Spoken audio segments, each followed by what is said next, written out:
Comment ça va vous? Moi ça va super, ça va trop bien. Aujourd'hui, on va parler de quoi? On va parler de discipline, de motivation, d'objectifs. On sait tous que c'est pas facile de tenir ses objectifs, de garder ses bonnes habitudes, d'être assidu. Moi-même, je galère. Surtout quand on arrive en automne-hiver où il fait un peu moins beau et tout. Je vais essayer de te partager quelques tips et quelques trucs que je mets en place au quotidien pour essayer de m'autodiscipliner et essayer de garder ces bonnes habitudes quand la motivation n'est plus là. Si la vidéo te plaît, je t'invite à mettre un petit like, à t'abonner à la chaîne et à laisser un petit commentaire. Ça m'aiderait énormément, ça me motiverait. Voilà. Déjà, je voulais te faire un petit reminder de l'intérêt d'être discipliné. C'est très important au quotidien. Parce que comme je l'ai dit, la motivation, c'est bien quand tu l'as, t'as envie de faire plein de choses, t'as des objectifs et tout, t'as envie de faire plein de trucs. Mais quand il n'y a pas cette motivation, bah tu fais quoi? Bah t'as pas le choix d'être discipliné en fait. Et c'est ça tout l'objet de la vidéo. Donc c'est essentiel pour pouvoir te construire des nouvelles habitudes, pour pouvoir réaliser tes objectifs, éviter de procrastiner aussi, parce que ça c'est beaucoup de personnes qui sont touchées par ça, moi y compris, ça m'arrive. Et donc quand la motivation n'est pas là, en fait ça va être la discipline qui va devenir ton moteur pour accomplir tes tâches et tes objectifs. On a tous des moments où on n'est pas motivé, tout le monde, vraiment absolument tout le monde. Et pourtant, quand tu as la discipline, tu peux continuer à atteindre tes objectifs, que ce soit faire du sport, te lancer dans un projet, dans un nouveau business, apprendre une nouvelle compétence, apprendre une nouvelle langue. Le fait d'être discipliné et d'avoir un bon mindset, ça va te permettre de continuer tes efforts et à persévérer. La première chose que tu peux faire pour t'auto-discipliner, c'est de trouver ton pourquoi.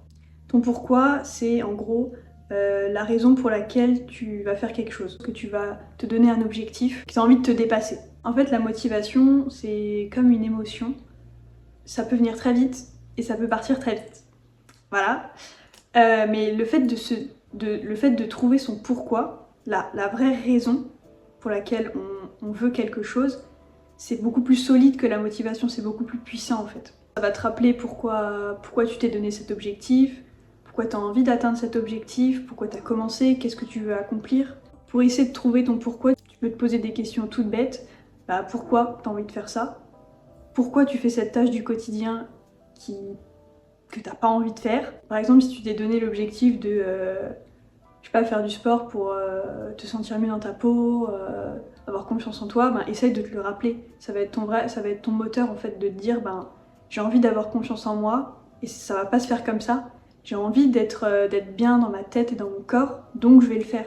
Donc mes séances quotidiennes, elles vont avoir du sens en fait. Et en fait, cette raison-là, elle va te rendre beaucoup plus discipliné au quotidien. Parce qu'en fait, tu vas plus te baser sur ton humeur du moment, tu vas vraiment te baser sur un objectif qui est en toi en fait. C'est vraiment quelque chose qui a du sens pour toi. Deuxième petit tip, c'est d'avoir le bon mindset. Si tu te dis toujours j'y arriverai jamais, j'ai pas envie de le faire aujourd'hui, je vais le faire demain, ça je le ferai plus tard, c'est sûr que tu vas lâcher au bout d'un moment, c'est sûr. Tu n'arrives à rien en te disant ça. Par contre, si tu vas remplacer ces pensées par des affirmations plus positives, genre je peux le faire, ou je sens que je suis en train de m'améliorer, je sens que je suis en train de dépasser quelque chose en moi et tout ça. Et en fait, tout ça, ça va te créer un sentiment hyper positif et tu auras l'impression d'évoluer et de t'améliorer tout le temps. Donc ça va créer en fait un cercle vertueux où ça va te motiver toujours à faire plus, à repousser tes limites et en fait c'est trop cool. En fait, l'idée de tout ça, c'est de reprogrammer ses pensées. C'est un travail sur le long terme et qui prend du temps. Mais une fois que tu l'as, ça peut être un truc qui peut être bénéfique dans plein de moments et plein d'étapes de la vie en fait. Si ça vous intéresse de savoir un peu comment retravailler son mindset, tout ça, je peux peut-être vous faire une vidéo. Dites-moi dans les commentaires si ça vous intéresse. Troisième truc, visualiser ses objectifs. Le fait d'avoir des petits reminders visuels, genre des post-it, un vision board ou n'importe quoi, un petit mot, un petit texte que tu vas voir tous les jours, ben ça va te permettre de garder en tête ce que tu voudras accomplir et les objectifs que tu t'es fixés. Par exemple, ce que tu peux faire, c'est une to-do list, tout bête. Il y a deux sortes de to-do list, ça dépend comment tu fonctionnes dans ta tête. Soit tu te fais une to-do list basique où tu vas noter tous les trucs que tu as à faire dans la journée et tu vas les cocher ensuite pour pouvoir visualiser ton progrès, tout ça. Après, il y a la to-do list inversée aussi, où tu vas faire tes tâches du quotidien et ensuite tu vas noter ce que tu as fait par la suite. C'est un processus différent qui va peut-être te permettre de moins culpabiliser. Donc du coup, la to-do, peu importe la façon de la faire, c'est un excellent moyen de visualiser tes objectifs et de garder le cap, entre guillemets. Parce qu'il faut savoir que le cerveau, il adore les tâches qui sont terminées. En fait, c'est hyper satisfaisant de cocher des cases. Bon, pour la petite parenthèse scientifique, en fait, le fait de cocher des cases, ça va procurer une dose de dopamine en fait, dans ton corps. Et ça va booster ta motivation et maintenir ton esprit dans l'objectif en fait. Quatrième petit truc, ça c'est vraiment un petit tip qui peut s'appliquer à vraiment toutes les tâches du quotidien, que ce soit un truc lié à tes objectifs perso ou simplement faire tes tâches ménagères du quotidien, c'est la règle des 2 minutes. La règle des 2 minutes, je t'explique, c'est de te dire si une tâche elle prend moins de 2 minutes à être accomplie, tu la fais maintenant. Genre tu te poses pas de questions. Donc justement pour les petites tâches du quotidien c'est hyper efficace parce que si par exemple je sais pas, tu dois lancer une machine, tu repousses depuis 2-3 jours, ça prend moins de 2 minutes. Donc il faut pas réfléchir, tu dis hop je le fais. En fait ça va peut-être te permettre de pouvoir enchaîner d'autres petites tâches courtes que tu repoussais depuis longtemps, tu vois. Ce qui est le plus chiant dans le fait de faire une tâche, c'est de commencer. Une fois que tu as commencé, tu peux enchaîner sur plein d'autres trucs. Exemple, comme j'ai dit, tu vas lancer une machine, paf, 2 minutes, tu vois que tu as 2-3 verres à ranger, hop, tu le fais, t'enchaînes. Et après, au final, ça t'aura pris peut-être 10 minutes pour des tâches qui t'auront pris 3 jours à faire parce que tu avais envie de faire autre chose à la place, tu vois. Plutôt pratique pour les petites tâches du quotidien. 5e point, éliminer les obstacles.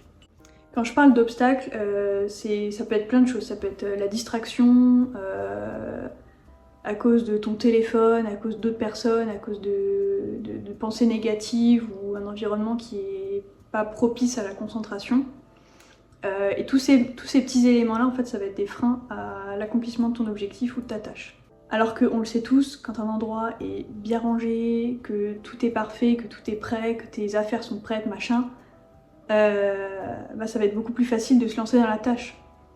C'est logique, parce que tu n'auras pas tout un truc à faire avant de pouvoir accéder à la tâche que tu dois faire. Si par exemple le matin, tu dois aller à la salle, genre à la salle de sport, tout bêtement, la veille, tu vas préparer tes affaires, tu vas préparer ton sac, tu vas préparer ta tenue du jour, tu vois.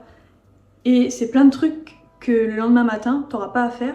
Donc en fait, tu iras tout droit vers ton objectif, tu vas aller à la salle. C'est tout. T'as juste à prendre tes affaires et aller à la salle. Genre tu te poses pas de questions, tu vois. Parce que aussi le fait de se poser des questions et le fait de réfléchir toujours, ça t'empêche de faire des choses. Genre tu dis oui, mais si je fais ça, si je fais ci, d'abord je dois faire ci, d'abord je dois faire ça. C'est des trucs qui t'embrouillent la tête et t'es plus focus sur le truc principal que tu dois faire, c'est-à-dire aller à la salle dans ce cas-là.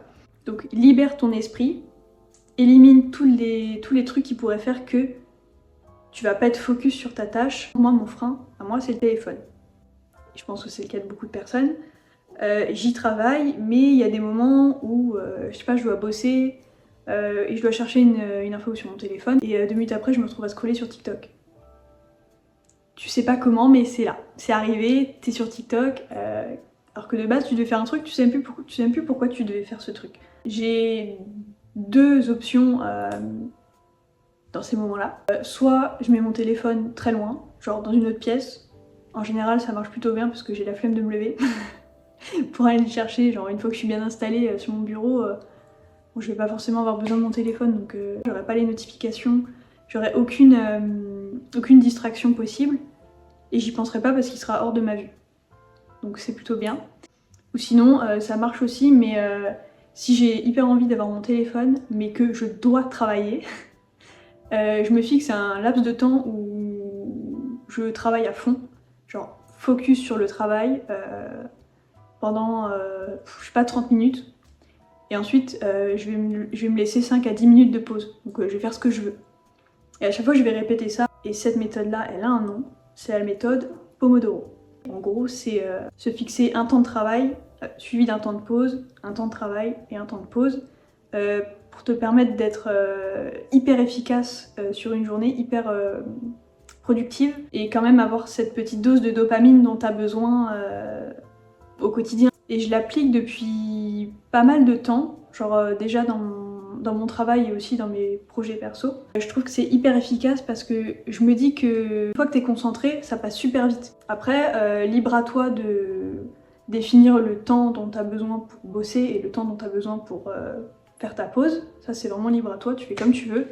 L'essentiel c'est que ça te convienne et que tu sentes que ça a un effet sur toi, tu sens que t'es plus productive et tout. J'espère que cette vidéo elle pourra t'aider. Et je voulais juste rappeler que il n'y a pas besoin de se mettre de pression dans l'atteinte de ses objectifs. L'essentiel c'est d'y aller à son rythme, de pas se comparer aux autres, ça c'est important parce qu'on a toujours envie de se comparer, de se dire oui cette personne elle arrive à ça et pas moi, cette personne elle fait ça, moi je peux pas. Il faut enlever ces croyances limitantes en fait de sa tête et comme je le dis, essayer de penser autrement. Le mindset c'est vraiment essentiel pour atteindre ses objectifs et pour discipliner au quotidien. Je le répéterai jamais assez. J'espère que cette vidéo vous aura plu et on se retrouve vendredi prochain à 18 h. Bisous.